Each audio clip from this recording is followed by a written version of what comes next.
BD Law, o podcast sobre desenvolvimento de negócios no mercado jurídico. Este podcast conta com o apoio da CRWA, uma agência digital especialista em web design, e-commerce, websites e marketing digital. CRWA, há 14 anos entregando performance e resultados de comunicação. TKRA Contabilidade, a contabilidade certa para o crescimento da sua empresa. Já ouviu falar em Legal Design? Não? Procura por Bits Legal Design, criando documentos que qualquer pessoa entende. Contar a própria história é hoje um dos pilares estratégicos para qualquer escritório de advocacia que queira se diferenciar em um mercado cada vez mais competitivo. Ao construir uma narrativa clara sobre sua origem, propósito, conquistas, cultura e impacto, o escritório não apenas fortalece a sua marca, mas cria conexão emocional com clientes, talentos e parceiros. É essa narrativa que traduz valores em prática, expertise em confiança e reputação em vantagem competitiva. Quando o escritório sabe contar bem sua história, ele deixa de ser apenas mais um player jurídico e passa a ocupar o espaço único na mente e na decisão de quem o escolhe. Este é o tema do nosso episódio de hoje, aqui no BD Law, podcast sobre desenvolvimento de negócios no mercado jurídico. Sejam muito bem-vindas e bem-vindos. Eu sou seu host, Gabriel Bidini, especialista em desenvolvimento de negócios no mercado jurídico, e estamos aqui com a Ariane Abdala. Ela é jornalista e fundadora do Ateliê de Conteúdo, empresa de comunicação e ghostwriting. Entre 2004 e 2015, trabalhou na Trip e na Editora Globo, escrevendo reportagens sobre comportamento, negócios e economia. Ela é autora de grandes livros, tais como De um Gole Só, a história da Ambev, a criação da maior cervejaria do mundo e De Volta ao Jogo, a história de sucesso, dramas e viradas do BTG Pactual.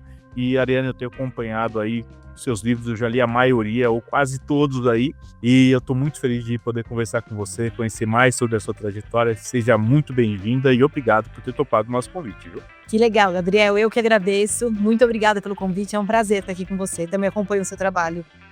Muito obrigado, Ariane. Ariane, conta um pouquinho da sua trajetória profissional, como você chegou aí no Ateliê de Conteúdo, como você criou, o espaço é seu aí, quem não te conhece, conhecer um pouquinho mais. Eu queria ser atriz, fazia teatro mas eu escrevia muito, tava sempre vendo diários, anotando coisas, tá? E um dia minha mãe falou assim, por que você não escreve um livro? E aí, minha mãe é muito prática, assim, eu falei assim, vou fazer, tá bom, vou escrever um livro. E eu tinha lido, não sei se você é do seu tempo, Confissões de Adolescente, acho que não é. Sim. Não, mas eu já ouvi, acho que, por quê? Tem um filme, não? Tem uma série, tinha uma série na Cultura na época, filme eu não sei se tem, foi uma febre na minha geração, eu era ali pré-adolescente, adolescente.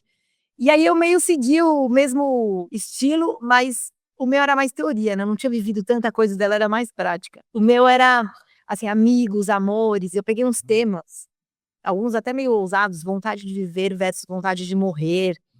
E escrevi minha opinião. E aí eu concluí que eu tinha que entrevistar especialistas e outros adolescentes. Isso eu acho interessante, porque eu fui perceber anos depois que isso é o meu trabalho. Mas eu não tinha aprendido isso com ninguém, assim, foi meio que uma conclusão empírica de que a minha opinião era pouco relevante, apesar de ser, na época era o livro, né?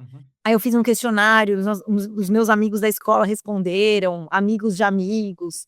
Aí entrevistei uns profissionais, entrevistei Serginho Groisman, o Luciano Huck estava começando a carreira, eu ligava nos lugares, muito louco, Gabriel, assim, mas E é na cara de pau mesmo. muito cara de pau. Nessa época que você ligava 102, que era a antiga Telesp, e você pedia o telefone das pessoas ou pelo endereço ou pelo nome e dos lugares. Então eu pedia das emissoras de TV, eu ligava, falava, oi, eu tenho 13 anos, estou escrevendo um livro, queria entrevistar o Serginho Groisman. E aí marcavam. E tinham outros especialistas anônimos também que eu entrevistei e tal. E assim, eu decupei as entrevistas, eu transcrevi à mão os áudios todos, eu grifava os trechos e tal. Enfim, publiquei esse livro com a ajuda da minha mãe, da escola. Resolvi fazer jornalismo depois. Aí trabalhei, né? Comecei fazendo estágio em TV, mas aí logo no último ano eu entrei na Trip.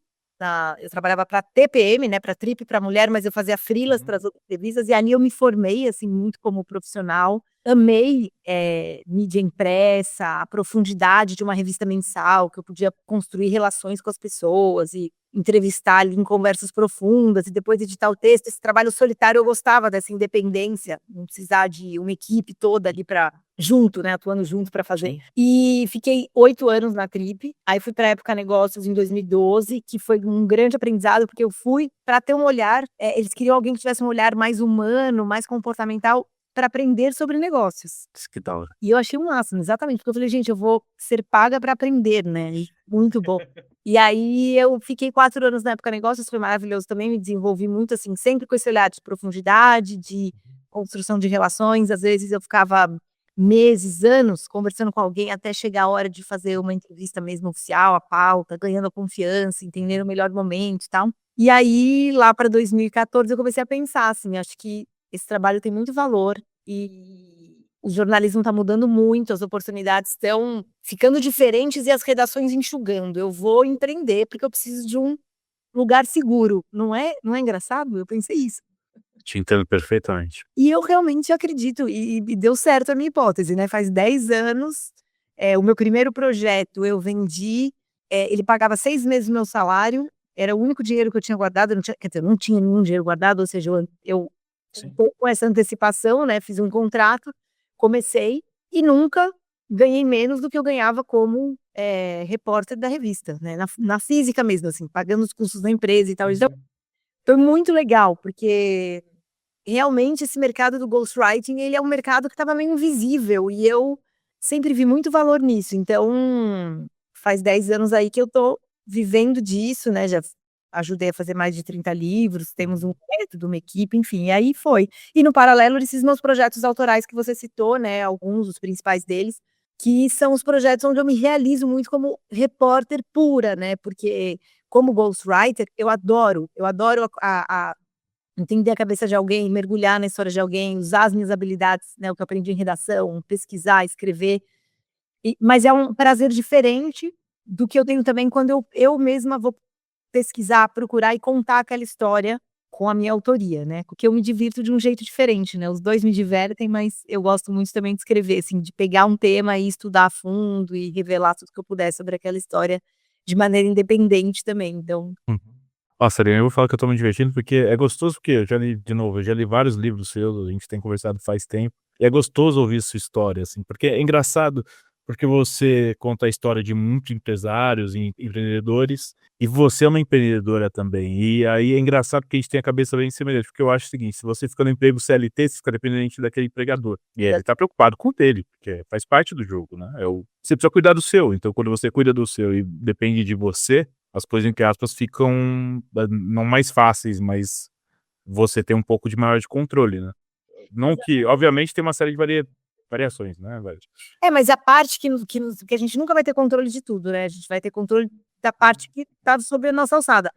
Empreendendo você tem muito mais controle, eu nunca não, né, mas assim, Uhum. desde que eu comecei a raciocinar sobre isso, pra mim não faz sentido essa coisa de você achar que um emprego é estável, porque a qualquer momento você pode ser eliminado, e aí você tá contando com uma coisa, fora que os ganhos, né, você tem um limite, por mais bem pago que você seja, tirando algumas exceções, até de empresas que eu escrevi, né, eh, como executiva, a tendência é que você ganhe menos do que como empresário, ou pelo menos as suas possibilidades. Então, Uhum. eu realmente gosto do caminho de empreender e eu sempre falo, né, não é empreender necessariamente uma empresa, você pode empreender a sua carreira, você pode empreender seus sonhos, mas de você tomar as rédeas da sua vida, escolher o que é prioridade para você, o que significa qualidade de vida para você e ter a coragem de trabalhar duro por si mesmo, né, porque pelo menos você vai ficar com os ganhos. Nossa, muito legal, Ariane.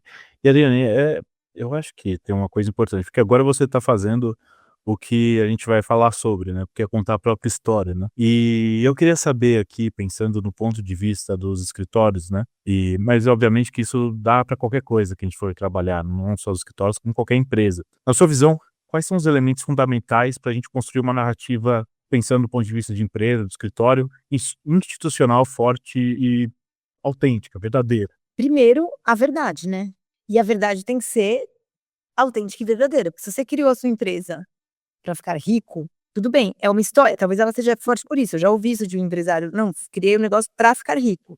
E é bom esse exemplo, porque às vezes a gente pensa assim: tem que ter um propósito de que eu vou salvar o mundo, eu vou criar um produto, não, é honesto. E isso cola, né, cola nem que seja pela curiosidade, nem seja pela você ficar intrigado, nem que seja você achar um absurdo, mas é a verdade, ela tem uma autenticidade que chama atenção. Então, uma coisa que eu percebo é que a pergunta "por quê", ela é isso que você tá falando, basicamente assim, para você chegar nas coisas fundamentais, para você contar uma boa história, você tem que falar de motivações, de origem, de de intenções. Então, você tem que ir na raiz e falar os porquês, porque senão não tem história. Senão você tem uma descrição de fatos, mas você não entende como você chegou ali, por que você chegou ali. E o porquê, muitas vezes, as pessoas não param para pensar, não nas mais variadas ocasiões. Eu percebo, assim, o meu pai está hospitalizado esses dias, e eu percebo que muitas vezes as perguntas que eu faço para os médicos é só por quê? Por quê? Por quê? Porque as pessoas relatam os fatos, mas se eu não pergunto por quê, eu não entendo em que contexto aquilo está inserido. Eu não sei por que que ele foi de um leito para o quarto, eu não consigo entender, né, eu não sei se esse é um exemplo feliz, eu acho. Não, mas eu acho que você deixou isso muito claro, né. Você precisa entender o que tá rolando, né. Por que que a pessoa chegou ali, por que que a empresa chegou ali, qual que é o motivo, tanto faz se é por conta de dinheiro, ou porque era o que apareceu na primeira página que olhou na revista, que ele chutou e fez uma aposta que se abrisse uma revista e tinha um tema, estava ali, mas tudo tem uma história, né, nem que seja a história que é ganhar dinheiro. A palavra porquê, eu acho que ela é o menos usada do que ela deveria ser, né, porque sempre que você pergunta por quê, você chega a camadas mais profundas e tem até agora eu não lembro qual é o autor que fala, Sinek. eu não sei se é o Simon Sinek que fala que são 5 porquês, você precisa para chegar na raiz, eu acho que isso mas isso faz muito sentido, porque você fala: "Por quê?", aí vem uma resposta, você vai: "Por quê?". Isso vale pra gente, né, pra gente conhecer as nossas intenções, mas qualquer história pra ela parar de pé, você precisa de motivações, você precisa de intenções, você precisa da origem, você precisa do contexto, você precisa de profundidade. É isso que vai criar empatia, é isso que vai criar lógica, é isso que vai criar narrativa. Para isso, você tem que ir além do o quê, além do como, e trazer os porquês, porque é isso que engaja. E quando alguém fala para mim, por exemplo: "Ah, eu quero escrever um livro". Por quê? "Ah, eu devo escrever um livro?", eu falo: "Não sei, depende". "Por quê?", né, o que que você quer? Se a pessoa falar: "Ah, eu quero escrever um livro, porque eu quero vender muito e ficar famoso", eu vou falar: "Bom, é bem arriscado, pode ser que você consiga, mas também tem muita probabilidade de não". Então, por quê, né, assim, e aí, quando a gente faz essa pergunta, muitas vezes a gente nem tem a resposta, às vezes é com a gente mesmo, você fala: "Mas por que que eu", é muito comum você falar: "Mas por que que você fez isso?", e a pessoa diz o que ela fez. "Não, é que eu estava ali e eu mudei pra lá". "Não, entendi, mas por quê? O que que passou na sua cabeça? Que cena você viu? O que que você imaginou que ia acontecer depois?". Às vezes eu tenho que trazer para um lúdico de tipo: "Tá, quando você pensava isso, você fala escolheu essa profissão, o que que você imaginava? Quando você fechava o olho, o que que você via?". Porque a gente não tá acostumado às vezes a fazer esse exercício, né. E isso pra mim é o maior elemento, porque daí você vai quando você tem a verdade, por que de fato você abriu aquela empresa? O que que de fato te motivou a fazer aquilo? Por que que você escolheu direito? Tudo isso vai te ajudar a contar uma história autêntica. Às vezes a gente procura muito o que funciona, o que que as pessoas querem ouvir. Depois você olha pra isso e filtra, mas primeiro você tem que saber o que que você tem a dizer de único. E aí não é um motivo que ninguém nunca pensou, não é uma coisa assim, estapafúrdia, mas é você ir assim, é menos pretensioso, sabe. Às vezes a gente fica imaginando que tem que ter uma grande coisa, é mais dentro, dentro, dentro. Quanto mais pra dentro você vai, quanto mais perguntas simples você faz, mais você chega no que é autêntico, no que é verdade, no que é preciso, no que não vai ser clichê. E quanto mais você tem coragem de acessar as motivações, os porquês, mais elementos você vai ter para construir uma narrativa que tende a conectar. Porque as pessoas sentem o que é verdade e se conectam com essas verdades mais profundas. É um projeto novo, você tem que fazer essas perguntas, tem que saber para que que vai, o quê, por que que você está fazendo isso, que às vezes a gente até esquece de perguntar, né, a gente tá tão no automático, e eu imagino que você deve ver isso muito quando você está entrevistando, né, a pessoa tá tão acostumada a responder que esquece o porquê realmente tá Exato, fazendo aquilo. pessoa, às vezes ela tá vivendo, né, ela tá te contando uma história da vida dela e você pergunta por que que ela tomou uma decisão que mudou tudo e ela nunca parou pra pensar por quê. Eu ouço direto assim, Gabriel: "Ah, sabe que eu nunca pensei nisso?". Aí você fala: "Nossa, realmente, assim, às vezes ela só tá seguindo, ela achou que era o que ela tinha pra fazer, Uhum. mas ela decidiu, tem sempre uma escolha, né, por quê?". Engraçado.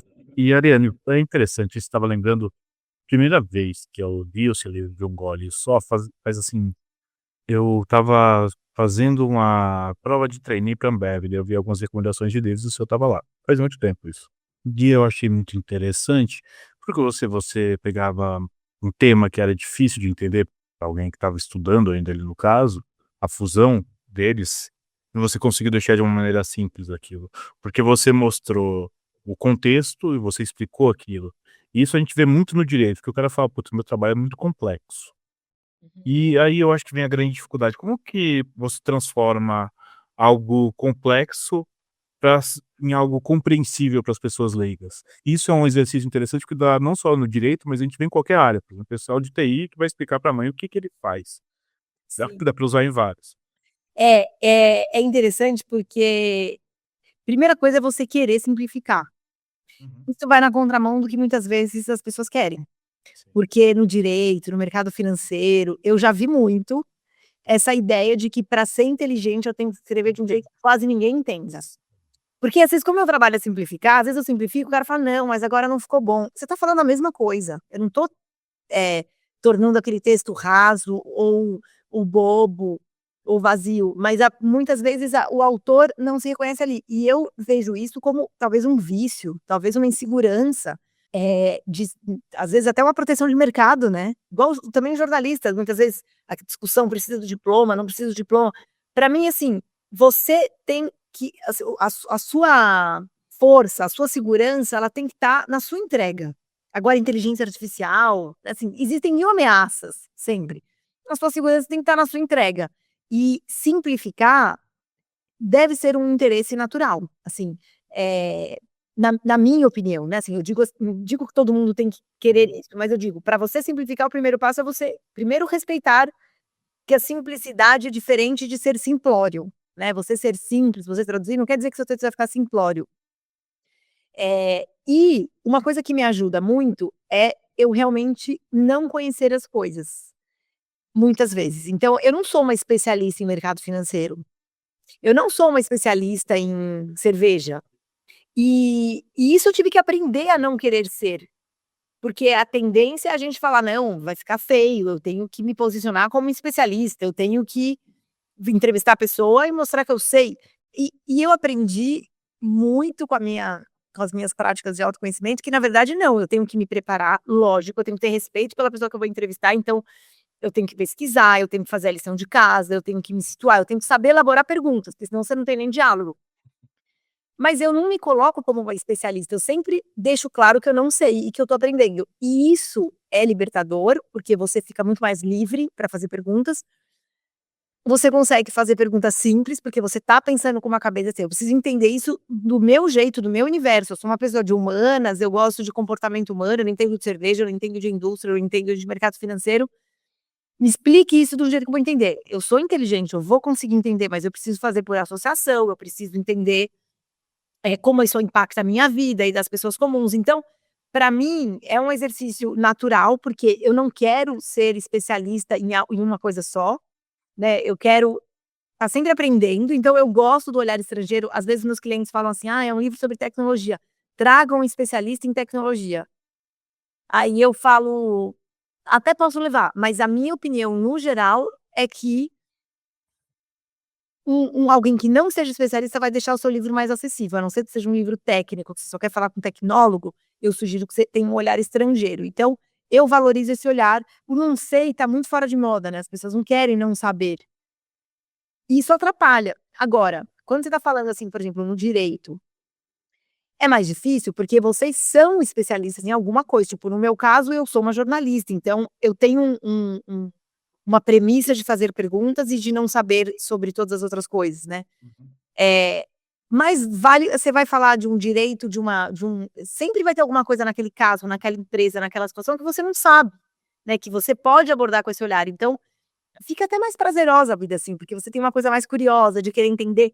E eu via isso em muitos líderes, né, nos líderes que eu estudei, até no Brito, eu tô me lembrando que eu escrevi isso no livro. As pessoas falavam disso, a capacidade que ele tinha de fazer perguntas simples, de ser a pessoa mais silenciosa para aprender sobre as situações nos ambientes. Você vê isso nas pessoas mais poderosas, mais inteligentes, essa capacidade de fazer perguntas simples, de querer entender, de assumir que não sabem algumas coisas, então muitas coisas, né. Então eu acho que passa por aí, daí a escrita, ela é meio uma consequência dessa construção do seu entendimento.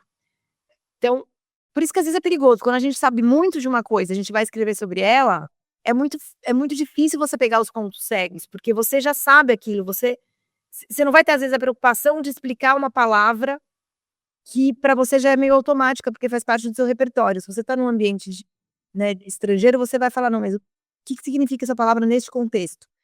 E aí você vai levando o leitor junto, sem infantilizá-lo, né, sem achar que ele não está entendendo nada, mas ao mesmo tempo respeitando que ele pode estar construindo aquilo com você. Você teve a experiência de escrever sobre Ambev, BTG. Eu queria saber o que essas grandes histórias te ajudaram a entender sobre assumir riscos, crises e construção de reputação. Olha, as crises eu acho que elas vêm de se arriscar, né, e assim, de quem tá no jogo, aquela história, né, quem fica só no conservador, no seguro, vai ter pouca crise, isso vale pra gente e vale para as empresas. Ou vai ser vítima das crises externas, né, você fica lá porque ninguém tá livre das crises, né, mas aí você vai vai ser vítima da crise dos outros. Mas essas empresas nos 2 casos são protagonistas, né, e eu acho que elas criaram ou se meteram em crises por chegar muito perto de linhas, ultrapassar a linha, voltar na linha, às vezes, quando eu falo de ultrapassar a linha, às vezes é conhecer os próprios limites, né, testar, sabe aquela coisa de você estraga o quadro para saber que estava pronto o quadro, então, às vezes não tem muito bem como você conhecer sua capacidade, os limites, os perigos, se você não chega muito perto deles e não se mistura ali um pouco com eles, então, eu vejo isso, né, e até um clichê, né, até respondi isso hoje, esses dias, não hoje, no Instagram, mas não tem outra resposta, né, essa coisa da consistência, da disciplina, e não da disciplina simplesmente de executar todo dia a mesma coisa, é na verdade você não desistir, porque assim, eu como uma pessoa que persigo a disciplina, que humildemente dentro da minha vida, não estou me comparando com essas grandes empresas, mas, eu tenho esse valor, eu percebo que a maior dificuldade é você não desistir, porque você está sempre muito longe do que você acha que você deveria estar. E essas empresas, elas dão muita aula disso, de como elas não fazem nada demais, do ponto de vista de ideias geniais, mas elas fazem por muito tempo, consistentemente, então em tempos bons e ruins, quando as pessoas estão acreditando nelas ou não, no meio da crise ou fora da crise. Elas seguem muito o que elas se propõem a fazer, processos, eh, ambições, assim, mas elas não ficam mudando a rota a cada 15 minutos. É muito interessante isso ali, porque se a gente pega a questão de reputação você constrói ao longo do tempo, né. Você Sim. pequenas marcas por conta disso, né, muitas marcas, né. Obviamente tem as marcas mais novas, tudo, mas mesmo assim tem a ver com consistência, tem a ver com tentativa e erro, tem a ver com um monte de gente lá testar e ver que é bom mesmo. Então, Sim, você vai nos reviews e sabe que tá ali no tempo e fala: "Não, ó, sobreviveu, é bom". é isso. O que você falou de construção de reputação é isso.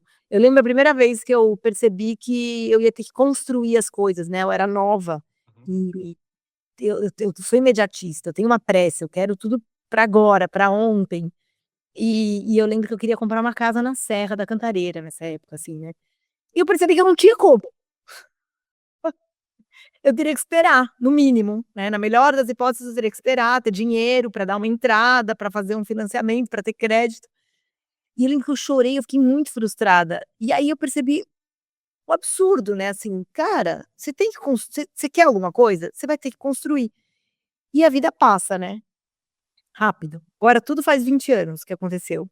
E até outro dia eu era mais nova dos lugares, agora tudo faz 20 anos. Mas o lado muito bom, e eu vejo muito mais lado bom do que não, é isso, em 20 anos deu para construir bastante coisa. Deu para eu me especializar no que eu faço. Deu para colher os resultados de dedicações disciplinadas que eu fiz, né, para objetivos que eu tinha. Então, isso é muito gratificante, quando você dá tempo para as coisas florescerem, né, a natureza nos ensina isso, né. Você planta, tem um tempo, não importa a pressa que você tá, as coisas levam um tempo para ser construídas, mas quando nasce a flor, quando nasce a planta, é de uma beleza que não tem, o que fazer, né. Tem uma lição muito grande nisso. Você tá rindo. Eu tô rindo porque eu lembrei do filme Mulan, do desenho animado, Sim, que o sim. pai no final mostra que é no pe não, não, no começo, que ele pega a flor lá, que é a que mais demorou pra desabrochar, mas é a mais linda de todas, né. Daí É isso. Eu dei risada porque eu lembrei exatamente dessa cena. Exatamente. Bom, eu acho tão legal essas conversas. Eu estava lembrando, fiz um curso, né, de cinema na New York Film Academy. Eu estava lembrando que uma das principais lições que você tem do storytelling era de fazer seu personagem principal sofrer. E quanto mais ele sofresse, mais ele virasse aquilo, mais as pessoas iam torcer por ele, né, ou por ela. E a gente vê isso muito nos seus livros também, e nos seus personagens fictícios. São personagens reais, com histórias reais ali. E que se ferraram bastante para construir o que fizeram. Então, e você quer saber como que ela deu a volta por cima, né. Então acho que você traz isso também. As pessoas também não querem contar as vulnerabilidades. A gente quer o melhor dos outros, mas a gente não quer contar como a gente conseguiu as coisas que a gente conseguiu. É isso, eu tenho um projeto que a gente tá fazendo que, a cliente não conta muito os porquês, como ela conseguiu, são só feitos maravilhosos e não tem conexão, a gente tem que explicar para ela: "Olha, se você não começar a falar os dilemas, os medos, as angústias, os erros, todo mundo tem, você não vai conseguir, atrair ninguém para a leitura do seu texto". Mas sabe qual que é o mais louco, Gabriel? Que às vezes a pessoa mesmo, ela não sabe, ela não pensa, ela não quer entrar em contato com isso. A pessoa tem que ir pra terapeuta só contar as coisas boas. Exato. Ou vai para o terapeuta e contrata o ghostwriter, mas então, ou você começa a tratar o ghostwriter um pouco como um terapeuta, ou você é um terapeuta no paralelo, porque senão a história não tem, né. É isso, assim, o que é útil é a superação, né. Não é útil você simplesmente dizer que você é genial, porque daí você distancia, você fala: "Bom, ele é genial, mas eu não sou genial, então não é pra mim". Aí é interessante que você pega a sua própria história, você estava lá, você estava no emprego fixo, podia ter continuado lá, ia estar ganhando aquela graninha, você falou: "Não, mas aquilo não me preenchia, eu não queria isso, eu podia ser demitido a qualquer hora". Tá aí a sua dificuldade, né. Não foram grandes feitos, bem Não. uma história. E exatamente. Eu pensava assim, eu prefiro me antecipar, porque assim, 1 hora, talvez eu seja mandada embora, né, talvez eu não vá ser a próxima, porque eu tô aqui sendo produtiva, não sou tão cara, né, como outros profissionais mais experientes, e também não é nada glamuroso dizer isso, né, você constatar isso, você fala: "Bom, eu sou mão de obra barata, vou ficar aqui um tempão, né, até eu ser demitida". Mas, eu pensava: "Isso tem muito valor, o nosso trabalho tem muito valor", e eu gosto de me divertir, porque assim, o meu trabalho sempre foi divertido pra mim. A diversão é uma coisa muito importante pra mim, se eu não Pra abro mim também, Ariane, eu falo isso sempre, eu falo isso pra galera: "Não, viu, a gente não pode depender de uma coisa só, você tem que ter você não sabe o dia de amanhã, e você tem que se divertir, porque você vai ficar a maior parte do seu tempo fazendo isso". Pois é, eu nunca entendi por que que trabalhar tem que ser uma coisa dura, triste, pesada, né, e eu sempre me diverti fazendo o meu trabalho. Agora, eu percebia que com a pressão, com as mudanças nas redações e tal, eh, ia ficando mais difícil eu manter essa leveza, essa diversão, porque eu tinha que fazer mais matérias, mais rápido, com menos profundidade, com mais distância dos meus objetos de estudo. Isso para mim também começou a perder um pouco o sentido, tipo, a maneira como eu fazia, eu falava: "Gente, eu gosto muito desse trabalho, porque eu faço ele de um jeito que eu acredito, e de um jeito que eu uso as minhas habilidades de uma maneira que eu sinto que eu estou usando o meu potencial", isso que a gente estava falando, né, para que eu sirvo? Eu sirvo para olhar profundamente para as coisas e analisar as coisas, assim, eu faço isso bem, isso me realiza. E aí eu percebo que o resultado, fica interessante. Então, se eu não puder fazer isso, eu vou ser mais uma repórter, então o que eu vou produzir vai ser qualquer um poderia fazer, e eu não vou me sentir realizada no processo. E para mim, a coisa de se sentir realizada é uma obrigação de vida, assim, a gente está encarnado, a gente está na Terra para se desenvolver espiritualmente, que, né, eu não tô aqui para sair do jeito que eu cheguei, então eu preciso ter desafios, eu preciso estar usando as minhas potencialidades, e para mim isso é importante. Então eu comecei a pensar isso, eu falei assim: "Eu não vou perder o brilho, ficar trabalhando cinza, né, ganhando, posso até ganhar bem, posso até continuar, na melhor das hipóteses crescendo, mas isso não faz sentido". Então eu comecei a pensar mesmo assim, como viabilizar. Eu não tinha o sonho de empreender, eu não pensava que eu precisava ter uma empresa, eu não tinha o desejo de ganhar muito dinheiro. Para mim eram coisas assim, muito bem-vindo, acho justo, mas não vou fazer as coisas para isso. Mas foi um caminho natural, porque eu falei: "Bom, acho que eu não sei aonde eu posso trabalhar deste jeito, então eu vou criar um jeito de trabalhar e vou criar empresa". E tá funcionando. Nossa, Lilian, é muito legal porque eu me identifico muito com você nisso. O caminho semelhante.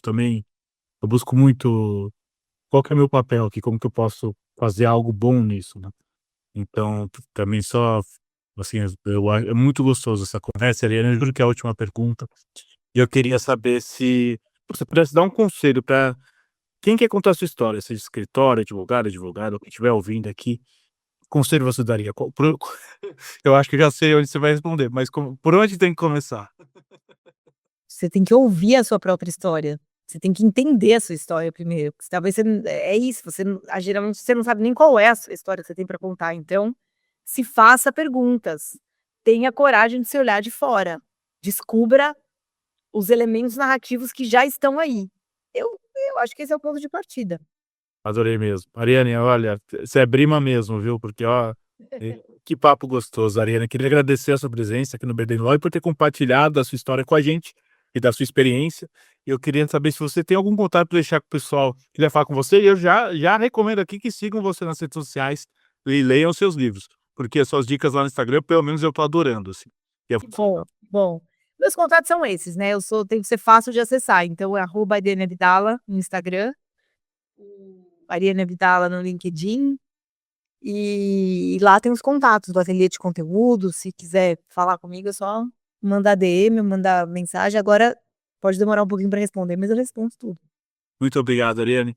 Pessoal, a gente vai ficando por aqui. Não deixe de nos seguir nas redes sociais. Estamos lá no Instagram, no @BDinLaw, e no meu LinkedIn, Gabriel Bedini, onde vocês vão encontrar conteúdo sobre desenvolvimento de negócios e mercado jurídico. Este é o BDinLaw, o podcast sobre desenvolvimento de negócios no mercado jurídico. Nos vemos no próximo episódio e até lá.